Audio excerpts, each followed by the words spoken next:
Hey, what's up, comrades? We're here. It's time for the Christmas event number 2 from the year 2024. Yeah, that's right. So this one stars Ludmilla and Mica in their new forms. Their new much better form, much more usable forms, I guess you will. Ludmilla, in fact, becomes like one of the strongest water-based damage dealers till like Dorothy Summer from 2025, so over almost a year. And wait, hold on, 2025, 24. No, this must be 23. It's like Christmas of 20 because the game came out in 22. I don't remember. Anyway, it's called Neverland. It takes place in a hot spring. Yeah, boy, hot spring episode. Here we go. And Blanc and Noir are back. Yay! They got special outfits and everything. It's delightful. Ludmilla looks hot as shit. Mica is a child, so you perverts don't get... She's badass as hell in this thing, too. I should stop spoiling it. So we're going to cover that, and then we'll cover the Bond episodes for Ludmilla Winter Owner, I think, and then Mica Winter Buddy, Snow Buddy, something like that. Anyway, so the episode begins of Neverland and begins with Neve. She's looking for a place to sleep, as she does. Winter Freema over here. She stumbles around and then she finds this old resort, but it looks like it's brand new, like it's been completely untouched. So she calls the rest of her squad, the rest of Unlimited. And they come over and start looking at it, specifically Tove. They start screwing around with it, and hey, it's a hot spring. And then Tove's able to like do something, and the hot water starts gushing out. Everyone's like, "Wow, that's amazing!" And so they're gonna try to open up this hot spring as part of like their northern base action. It's a place for Nikkes to like rest and recover, who've been lost up here in the mountains and whatnot. But first, they got to get permission from central government, so they call over to the Ark. Anderson, a bit later, Anderson's meeting with Ingrid and Mustang. And they talk about how they're going to deploy us along with, or they're going to deploy Absolute, the scouts, and the Canonardes with us to go check it out, make sure it's safe, and to collect materials and see if, because the Ark, every time one of these events occurs, oh no, the Ark's running out of like materials and minerals and stuff. So Hot Spring is a place where you can find lots of good stuff like sulfur and whatnot, which is very important for science stuff. I'm not a scientist. I'm the social scientist, which is like a bullshit thing. Anyway, living the dream. But for some reason, the counters are all in the repair shop or whatever, so they can't come with us to the hot spring. So we're going to miss another Christmas with them. Wah, wah, wah. Maybe this year. Anyway, and we're supposed to go out to the hot spring like directly on Christmas Day. And then, by the way, Merry Christmas, according to Anderson. So we go and chat with the scouts. They love the idea of it. Then Absolute, they're also excited, aside from Yunhua, who's, Yunhua, doing Yunhua stuff. Then the Canonards, and Belurta is super psyched. But Mika's like, no, I don't want to. We need to be excused. And we're like, what the fuck? And apparently, every year on Christmas Day, Belurta gets hurt. And then she lists off a whole bunch of stuff. Belurta, of course, is Belurta. So she's like, YOLO. She's going to go with or without Mica. So Mika's like, no, if you're going to go, I have to go. I have to make sure to protect you. And then we promise to protect them, make sure they're going to be okay too. We then meet up with everybody on Christmas Day so that we can travel up to Northern Base, meet up with Unlimited. At that point, Blanc and Noir show up and we're like, hey, what are you guys doing here? And it's like, well, so we had this big show planned with Christmas and everything, and then something with like the pyrotechnics or something got all fucked up. And so Mustang's like, hey, you might as well go enjoy the hot springs with the rest of them. And Blanc and Noir are like, yay. And I was like, yay. Because I love Blanc. She's the best. Nora's hot as shit too. But Blanc's more my type. Anyway, so we all head out. Everyone's in like super good spirits and whatnot. Let's see. Especially Belurta, who gives us a present. And at first I was like, oh, it's a prank. And nothing comes of it. So, okay. So then she runs around. Mica keeps being like, no, Belurta, be careful. And whatnot. So once we get over to the hot springs, we find Ludmilla dressed up like a total MILF babe. Yep. It's like, so she goes from being like her tight little like Russian army, like completely white, like Christmas or like winter outfit, to now she's wearing like a geisha running a hot spring with like her giant tits out. Like it's quite the glow up. Some of these Nikkes do when they get their special outfits. Like, holy shit, where were you hiding those? It's a fine ass still. And like her long, lustrous, like blonde hair, beautiful and everything. Okay. This is what her new alt looks like. So she welcomes us to the snow-filled hot spring, which is what she's identified the place as. Everyone admires Ludmilla and how her new look and how sexy she looks and everything. And then the twins ask if there are some outfits they can use, because the outfits, they're like bunny outfits, are not really suited for this weather. They're really tight and constricting.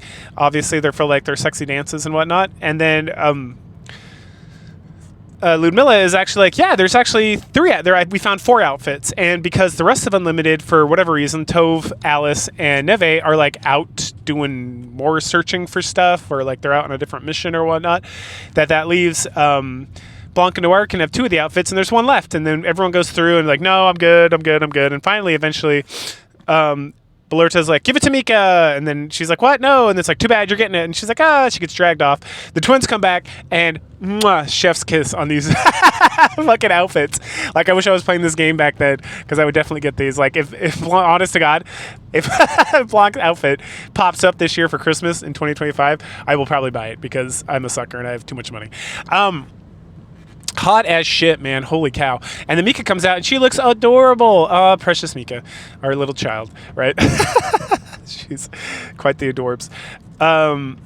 And then she looks so adorable. Like, that's not just me. Everyone's like, oh, you look so cute, Mica. Oh, and then Ludmilla's like, hey, you should get a full-time job here. You look adorable. Blah, blah, blah. And she gets super embarrassed about it. But we spend the day, like, on Christmas Day, searching around. We find tons of minerals and all this other stuff. But as things get kind of later in the day, we call Anderson, and he's like, all right, sounds good. Just bring all that stuff back, and then we'll have the scientists do science stuff. And if it looks good, we'll send we'll come get more of it and whatnot. So you guys just enjoy the rest of Christmas and your vacation and whatnot. And so, let's see. So at that point, Bellerta starts pranking people. She puts like hot sauce and snowballs and, hot sauce, everything. Anyway, at some point she falls. Mica completely freaks the fuck out. But Bellerta's like, chill girl, I'm totally fine. We then like watch the wind, and Emma, let's see. We watch the wind, and Emma starts to, wait, who? We watch, I don't know what that's supposed to be. My note says watch the wind. Anyway, Emma and one of the Nikkes, I'm trying to remember off the top of my head. I think it might be Noir. They start massaging each other. Yeah, I think it was Noir. Nice. So we decide to be a gentleman and not look. So we go talk to Signal. Let's see. Yeah, we go talk to Signal about the romances she likes from her Bond story. She gets super embarrassed because she says we say something about like, oh, you could be one of those girls from a romance. And she's like, I gotta go, probably to get herself off. Anyway, then Bellerta wants to go to the actual hot spring and get inside. And Mica's acting like a total helicopter parent here, being like, oh no, we gotta do this. Oh, we gotta be careful with this. Oh, sweetie, don't do that. And then we kind of comment that like, hey, she's been acting this way for a long time. We think in a montage of various events of various events that have occurred in previous Christmas years, like Bellerta falling, hurting her ankle, busting her knee, blah, blah, blah, blah, blah. And eventually Bellerta gets mad at Mica and like storms off.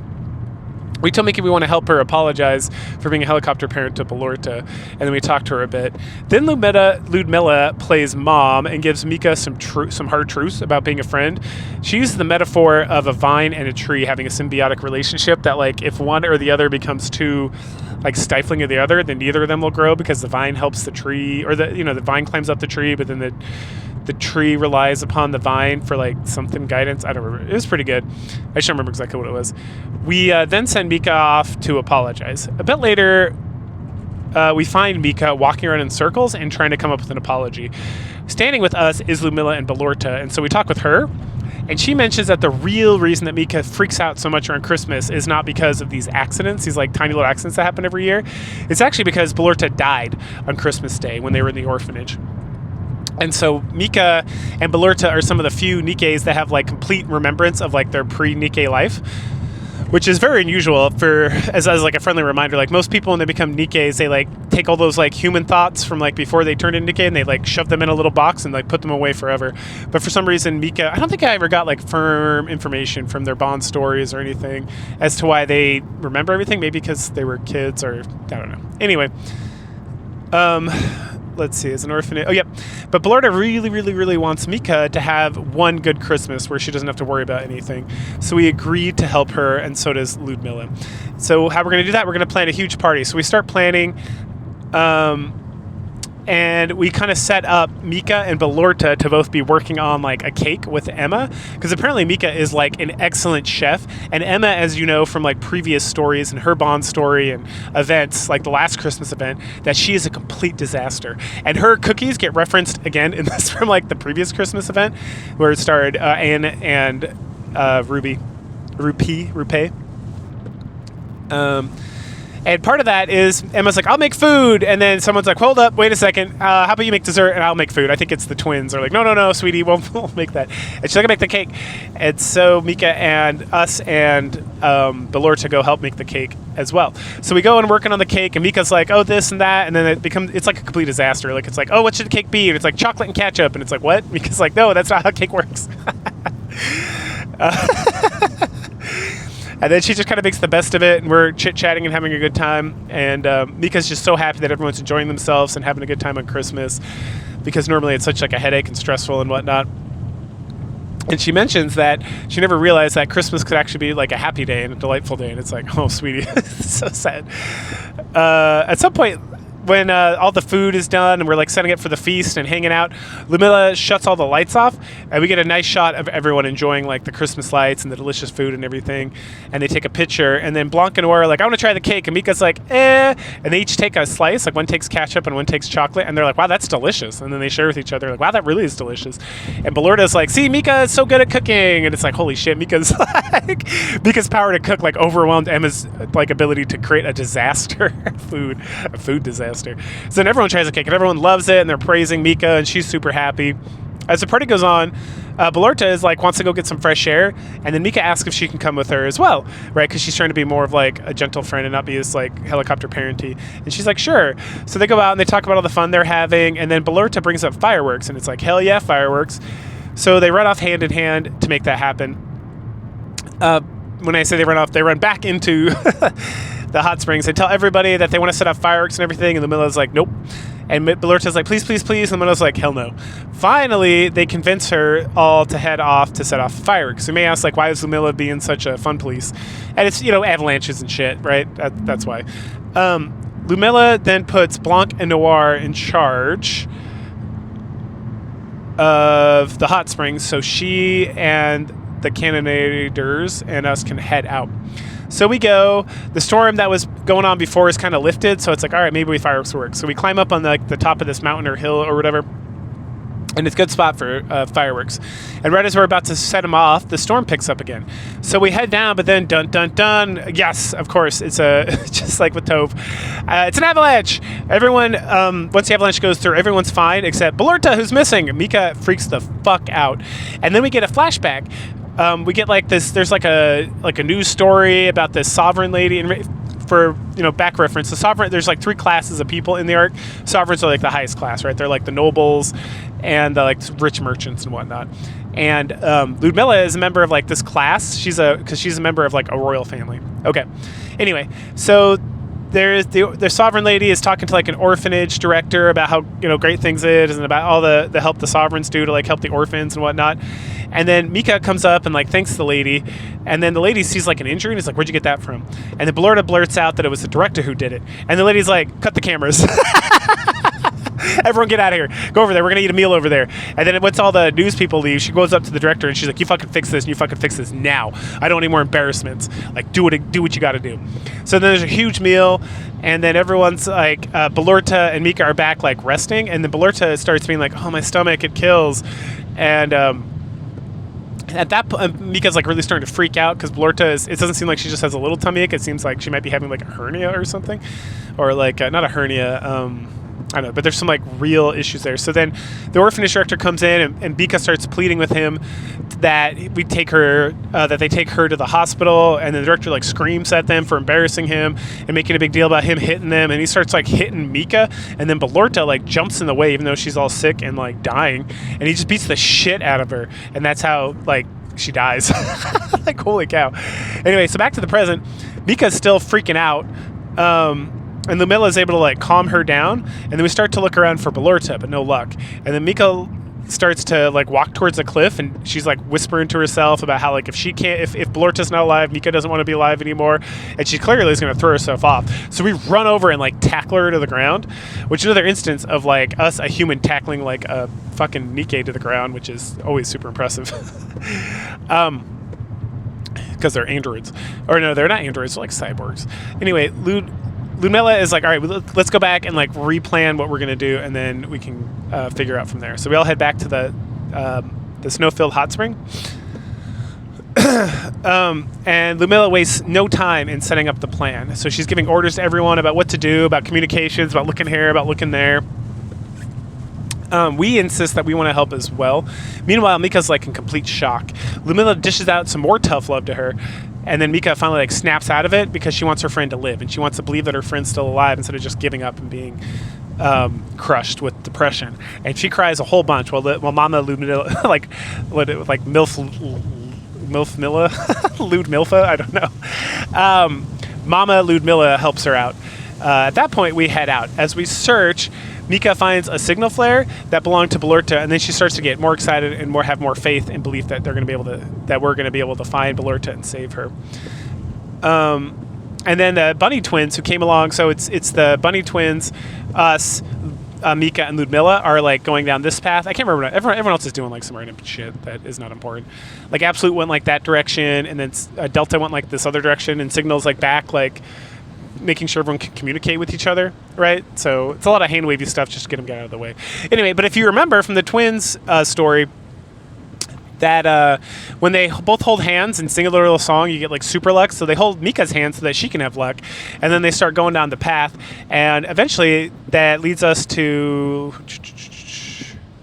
So they rush ahead. Oh, that's right. Ludmilla then mentions how proud of Mica she is, that she's like really come to terms, and she's being much more hopeful and working hard instead of just giving up and giving into depression and stuff.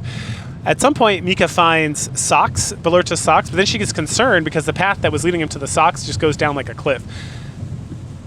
The bunny twins then use their like contortionist skills to like Noir holds Blanc as she like leans over this cliff, and eventually she almost falls, but then we help Noir like pull her back up, and she's like, oh, there's a path down there, but it's like you got to be like very close to the edge of the cliff and whatnot. And then as we're about to go down, the storm picks up again, and Lumilla's like, let's hide out in this cave first. So as we're heading out in the cave, we flip over to Blorta, and she like wakes up, her ankle's all fucked up, her phone's all fucked up, and she's like, oh shit, maybe Mica was right. Maybe Christmas is a bad day for me. And then she like yells out for any help from us, from like Old Timer or Ludmilla or Mica, but you know, there's no one there, obviously. Later, after the storm kind of moves over, and again, this all takes place like within an evening, right? We come out of the cave. The Nora has like a fucking ladder for some reason. She says something about it being part of her act, and she just happened to have it on her in her like sexy, like super revealing outfit. Like, I don't know, it's like a fucking point and click adventure protagonist. Like, oh yeah, I have it right here. And it's like, how? Oh man, oh shit, how'd that happen? Sorry, my notes like reset. Oh, there it is, the ladder. Okay. So they set it up, and then we all go down, and we get like hilarity ensues scene where we're climbing on the ladder, and we slip, and so Blanc went down, Nora went down, Mica went down, and then when Blanc and Mica were down there, they like took off to like try to find like a trail for Blorta. Meanwhile, Nora was hanging out, and we slip from the ladder and fall right on her giant breasts. She gets super embarrassed about that, and then we get embarrassed about it, and then Ludmilla comes afterwards, and she's like, what's wrong with you two? And we're like, nothing. Although canon, we fucked. Like, I don't know why they're so fucking embarrassed. I love it. Anyway, we travel down a path, and then we get to a fork in the road, and everyone's like, no, what should we do? And then the twins are like, oh, we have a special ability. Because we're so lucky that if we count to 3 and then say something, if we say the same thing, that's always the correct path. And then they do it, and it is the correct path because we find some snowballs that like are the snowballs Blorta made before with like the hot sauce or whatever. And then they do it again, and then they do it again. It happens 3 fucking times in a row. And everyone's like, yay! And it leads us to this cave. So at that point, we all head inside the cave, and there's no Blorta, but there is a polar bear, Rutrow. And we're like, maybe we should get out of here. And it's not like, you know, it's winter, so it's hibernating, I guess. Even though I don't know, maybe polar bears hibernate. I honestly have no idea. Anyway, it's asleep regardless. And so then Mica's like, I'm gonna look around. So she very sneakily and quietly like sneaks around the cave, doesn't find anything. We head out, and everyone's trying to think about what to do now. And some people are getting a little like less excited of the prospects that we're gonna find Belurta. But Mica's like, no, we'll find her. I know we will. And all of a sudden we hear like a whoosh, and like, oh, the wind's picking up. And then Mica's like, did you hear that? And everyone's like, hear what? And then it like whoosh again. Ludmilla's like, I did hear it. And then the twins hear it, and it's Belurta calling for help. And so we race over, and we find her on the other side of another cliff, fighting a rapture, and like not doing too great, right? Because she's got a busted ankle, and she's like injured as shit, right? And some raptures can be tougher than others. So Mica's like, no, my friend, I will save you, I promise. And the only way across this cliff, this cliff, it's not really a cliff, like I don't know what to call it. It's a cliff to like another area. The only way across this gap. I'm sorry, my English is so bad. Anyway, across this gap is this rickety old bridge, and Ludmilla's like, don't cross that bridge, it's gonna fall. And Mica's like, I don't give a fuck, and she runs across the bridge. And as she's running, she's thinking about all the things, but how Mica makes her how Belurta makes her so happy, how like they're such good friends, and how she'd do anything to protect her friend, and just like she wished she like enjoyed life more with her, and all. She has like a lot of like come to Jesus moment as she's running across this thing. And right as the bridge is about to collapse, because there's like another wind thing that's like pushing it off, she leaps and lands on the other side, and then she pulls out her fucking machine gun and is like, I will fucking kill you, Rapture. And it was badass as hell. Like, I'm not gonna lie, I was like, damn, Mica, get it, girl. Fucking awesome, man. Even with these like silly side stories, fucking shift up like cooks, man. I don't understand. Like, I was like, man, Mica's a badass. The fuck. Like, I'm so vested in this fucking thing, man. Like, it was like hype. It was like more hype than I saw in the whole fucking 2 seasons of ReZero. Was like this fucking visual novel fucking thing with like Mica running across this bridge and then going to her friend, and it's like the Rapture's like, rah! And Mica's like, get the fuck away from my friend. And then she blows the shit out of it, fucking killing it. But now her and Belurta are trapped on this other side of the cliff, and they're like, the cliff is like, or the gap is like pretty big. Like, they were trying to call out to Belurta, and she couldn't hear. It was like that far. So this bridge was like very necessary. It's like this huge gap, and so now it's like, what are we gonna do? And Mica's like, I think I can get us back, and she has to like carry Belurta, like not like carry, but like she puts her arm around her shoulder, kind of carry. And they just wander around for a while, and they're like, oh, I think we're making the right direction, and they get back to like somewhere else they'd been before, and Mica's like, this looks familiar, I don't know. And then and then Belurta's like, man, I think we're lost, fuck, what are we gonna do? And all of a sudden they see an orange light in the distance, and like, what's that? And it's Ludmilla with her giant like her Japanese like lantern, and it's like, hey, mama found her children. Aw. It's adorable, my girls. And so she rescues them and takes them back, and then it's like later on in the next day, Belurta wakes up and she's like, oh man, did I sleep in? And everyone's like, yeah, you slept the fuck in. That's okay, you were all injured and shit. And she's like, I feel much better, and my ankle feels okay. And then Emma's like, you better go back to the repair center when you get back. And she's like, I will. And then everyone's like, hey, yay, we're so happy, even Yunwa's less of a cunt. And then they're like, and then Ludmilla's like, before you go, let's have another party, hooray. And that party is in the following video.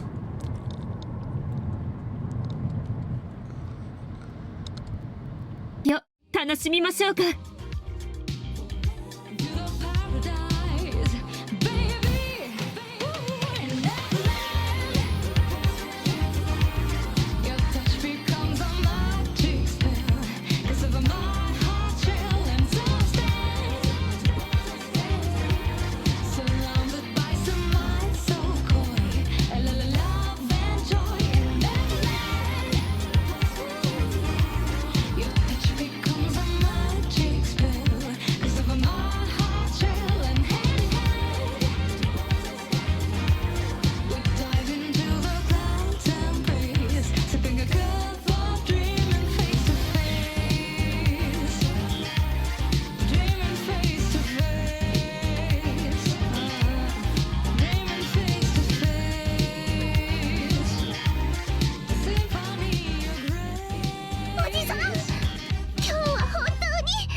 That was fun. So after all that, like it seems like a bit later. I don't know. At some point, someone said like Christmas, and I'm like, is it next year already? That seems wrong. Anyway, so a bit later, we're hanging out in our office or office bedroom when Ludmilla shows up, and we're like, "What's up, girl?" And she's like, "Hey, what's up? I just reported Anderson. He's super excited. He said the central government decided we could keep the hot spring open to help any Nikkes who are lost and help them recover and yada yada," which is super exciting news. And then she's like, "Yeah, I wanted to check in on Belorta and Mica, my daughters."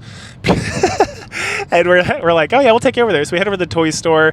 They chit chat. Ludmilla fills them in on like the toy store or on the hot springs staying open and all that stuff. And they're all super excited and they all chit chat. And then Ludmilla's like, "Hey, if the hot spring's open, you guys want to come?" And Belorta's like, "Yeah, I want to go." And Mika's like, "No, I'll stay here and just guard the store." And then Belorta has like a moment where she's like remembering how Mica would never let her do anything without her and all this stuff. And then Mika's like, "You okay?" And Belorta's like, Yeah. Are you sure you're going to be okay? And she's like, "Yeah, I'll watch the store. I can trust you and I can always come rescue if I need to." And Belorta's like, "Yay!" And then we have a little nice chat with Mica, and she's like, "I feel so much better. Like, thank you for all your help," and yada yada. And Belorta takes Ludmilla's hand, and they head off to the hot springs.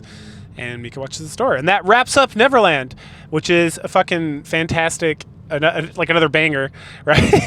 And like I said, it's like silly and fun. And you got Hot Blanc with her fucking just fantastic outfit that I wish I'd been around for. But on top of all that, you get Mica being fucking hype as shit, like a goddamn anime, like a shonen anime pro tag.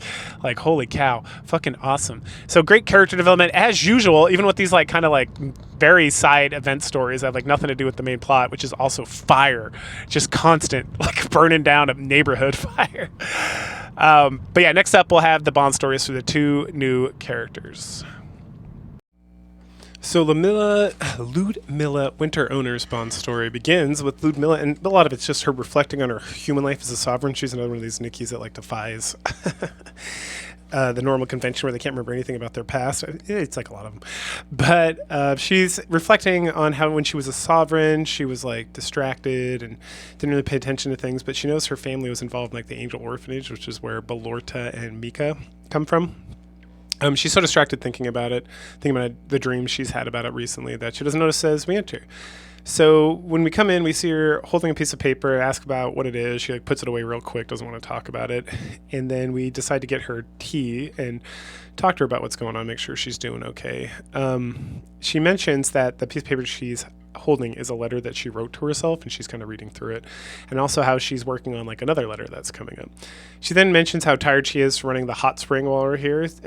On that note, this Bond story takes place like during the Neverland event. So in the actual like event story, it takes place over like a couple days, right? Where we're together. There's like Christmas Day and the day after, essentially. But then there's like the mini game and stuff, and all that kind of stuff takes place. So it seems like there's like a bit of time when we're just kind of like hanging out at the Neverland, or at the snow. God, what was it? Snow something, hot spring. So this takes place during that time. And so we offer to help her kind of manage that thing. The next night, or that evening, she has another nightmare about like the orphanage. And she thinks about how it's starting to become a pattern. It's really starting to affect her ability to like function and whatnot. She wakes up early because of it and just gets the hot spring ready. So when we wake up also early, we come out, we find like nobody's around, one, which is kind of odd, but two, that everything's already cleaned up and whatnot. And so we're like, oh, okay, what are we supposed to do here then? So we go and track her down. Hold up, where was I? And she apologizes for doing everything and making us get up early for no reason. So we talk about that a little bit, and they're like, hey, let's just go for a walk and sit and chat. And so as we're walking, she's still thinking about the orphanage and about how her family was involved and all this stuff. And then we mentioned that she seems very distracted and that we want to help her and we want to talk about what's bothering her. And so she says we can do it over lunch. So we go and get lunch ready. But before that, let's see. Oh yeah, so we have lunch. She doesn't really talk about it too much. She kind of talks about her life as a sovereign and how she did not like it and how she wanted to make changes and all that stuff. And then we point out that like nobody's around, and so we go and eventually find Mica in the Cannonaire's room, and she mentions that the reason everyone's purposely giving us space, though, because Ludmilla seems like she's stressed out, and they wanted to allow us to comfort her and kind of take care of her and make sure that we had some alone time together, right? Excellent. So at that point, Ludmilla decides that it's time to share the letter and everything that's on her mind. So she finally talks about how she really gets into how she used to be human noble and how her family really pissed her off. And this is like information we got from the Bond story as well, her original Bond story all the way back. but particularly this orphanage thing, because when her family found out that like there were dead children at this orphanage, including Belorta, the family, instead of like doing anything to help, they just like pulled their support because they don't want to be involved with like a public scandal. And this like really, really upset Ludmilla and really kind of confirmed that like she was done with these bitches. Around the same time, she met the Goddess Squad and decided that she, like them, she wanted to be a Nikke and actually help people. So this means that she's like over 100 years old, I would assume. I think the goddesses disappeared 80 years ago in the game, but she is like in her 20s or 30s at this juncture. So yeah, like 100 years old. And she immediately was put in charge of Unlimited and sent to the northern base. So she's been like doing this job for like a really fucking long time. One of the letters that the letter that she's holding is a letter she wrote. She wrote a letter to the orphanage to apologize for not doing anything or the orphans, but like she was too much of a coward to ever send the letter. And then she also wrote a letter to herself to read like in the future about like how she's changed and the things that were going on and why she made the decisions that she made. So we talk about how she's changed over the last 100 years of Nikke and her service and her self-sacrifice and why she's so determined to help other Nikkes and other people in the woods and actually do something with her life and whatnot. And so we comfort her, and then she asks us to like stay with her a little bit longer, wink wink, which means that we stay and fuck. The next morning she feels refreshed. I wonder why. And the others are still giving us space, but Ludmilla's like done with them giving space. She's like, I feel better now. I want this to happen. So she starts listing off all the different chores that everyone's going to do to kind of help manage the inn for now. And she also mentions that she then burns the letters in like a symbolic release of her past so that she can finally focus on the present and do the things she needs to do to be happy and successful now. And so we drink some tea and enjoy some time together, which ends her Bond story. Onward to Mica Snow Buddy. So this is after the events of Neverland. Belorta and Mica are just hanging out at the toy shop. Mica is continuing to wear her Snow Buddy outfit instead of her normal combat outfit that she wears. And this gives Belorta some concern. Also, Belorta plays a bunch of pranks. She puts like hot sauce in bread, makes a toy that shoots fireworks and all this stuff. And Mica, instead of like freaking out or panicking or whatever, she's just like, tee-hee, that's funny. Or like kind of chides Belorta a little bit, but not like she would have before, which kind of freaks Belorta out. So she comes to see us, old timer. Or what is it? Oni-chan or whatever. I listen to it in Japanese, so it's like old man, like uncle. So let's see. Oh, and she goes over like all the stuff, and she likes that.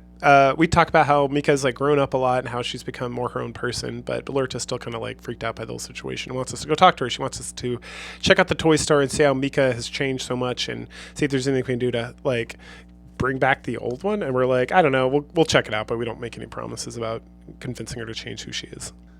So we head over with her and we see Mica just like chilling. We talk about how Ludmilla has like an open invitation for Mica to come back whenever and like help out or hang out at the hot spring. And then Belorta proceeds to like do more pranks, like, oh, there's a bug there. Oh no, there's a bug in the door. And instead of like freaking out or losing her mind or curling up in a corner and being sad because she's being picked on or because Belorta left her alone for like 5 minutes, Mica just acts like a normal person. And Belorta's like really freaked out by this, so much so that she yells, has a little bit of a breakdown, and then like storms off, talking about how Mika's not the same person anymore and all this stuff. This causes us and Mica to be like, wait, have you changed? Things gotten weird. But we felt like we're going to go with Mica. Mica wants to run after Belorta to check on her, but we're like, no, let's give her some space. She can calm down for a little bit and see what happens. A sizable amount of time goes by, though, and she does not return. She's not answering messages or whatever. We suggest going to ACPU and filing a report, but Mica knows like all of Belorta's like favorite hotspots, so we go check it out. We go to a burger joint. Normally she shows up every day, orders 10 hamburgers at a time, eats them or whatever, but she hasn't shown up today. Oh no.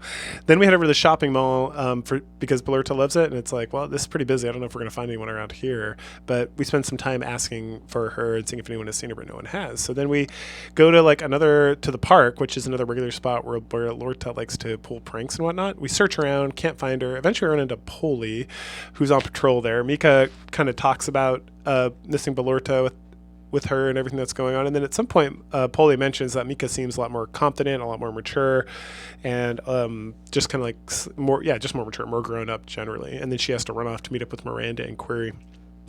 After she leaves, Mica's like, maybe I have changed. Maybe I have become more of an adult than I was before. And we like, yeah, I guess maybe you have done that a little bit more. And so we talk with her a little bit about that and about how Mica knows Belorta better than anyone else, and that we should be able to find Belorta because they're like best friends forever and whatnot. And then Mica finally is like, wait, I think I figured it out. And so then she takes us and we race off to find Belorta at the next location. We then switch over to Belorta, who's in her room, curled up in a ball, being satapotamus, that like no one notices the change in Mica. And then she thinks about how dumb she is because she's always wanted she's always wanted Mica to like grow up, but she just grew up so fast after the events at the Neverland, at the hot spring, that it's just kind of like blew her mind. At that point, she hears someone knocking on the door and calling out her name, and it's Mica. So she's like freaked. So she gets under her bed and like covers herself up and holds her breath. And we enter the room. We look around, don't see anything, and then right as we're chit chatting about leaving, we see some wrestling on the bed. And so like, you know, Mica and us, we like wink at each other and like, okay, time to go. And we go stop, stop, stop, and then slam the door. And the Belorta comes out and she's like, because she's been holding her breath. And we're like, ta-da! And she's super surprised that Mica actually pulled a prank on her. And she's like, I don't know. And then Mika's like, I you need to come back to the store and like hang out and start being normal and whatnot. And then Mica confesses to understanding at this point she means when she said that Mica was different. And then they talk about their trauma they escaped from the angel orphanage and how, you know, they both need to grow up and stop living in the past and embrace each other. And that the whole experience at the snow-filled hot spring has really like helped her grow and become tougher and all that stuff. And so they finally like hold hands and decide they're going to go back, and despite any changes or whatever, they're going to continue to be best friends forever. And part of Belorta's fear was that Mica was going to change and maybe they wouldn't be best friends forever anymore. But no, that's not true. So even though now Belorta is inspired by Mica, who's becoming more like an adult, that she also wants to become more like an adult as well. And because once she is now an adult, then she'll come up with better pranks or something that will... she'll be able to trick Mica because Mika's not falling for her pranks, which is like one of the weird things that she's super into. Right? Anyway, so they like laugh and then they head off and they tell us to come visit them later at the toy store. A few days go by and Mica comes to visit us. She wants to spend the whole day with us alone. And we're like, oh, by yourself? This is new. And she's like, yeah, we've never spent time together because I was always worried about Belorta or like this or that. And then she's got like a whole, she's like, gets a little concerned. It's like, well, only if you have time. And we're like, of course we have time. So she gets super giddy and talks about all the fun things she wants to do the whole day. Like she has attending a concert at a park, movie, having a feast, all this stuff. And we're like very impressed with how mature she's become and how she's grown up and all this stuff. She then talks a little bit about Peter Pan, it seems. She talks about a boy who never grew up. Was like a child forever. I might be some other Korean reference, right? But I don't know. And how she's felt like a child her whole life, and now she's ready to like be more grown up and do grown up things and stuff, which you know what that means. But for now, we're gonna start with holding hands as we go out for our fun date day with Mica. And she gets super flustered when we're holding hands, but that doesn't stop her from taking command as she leads us out. And that ends her Bond story. And so go ahead, like, share, subscribe, comment, and I will catch you guys later. Bye.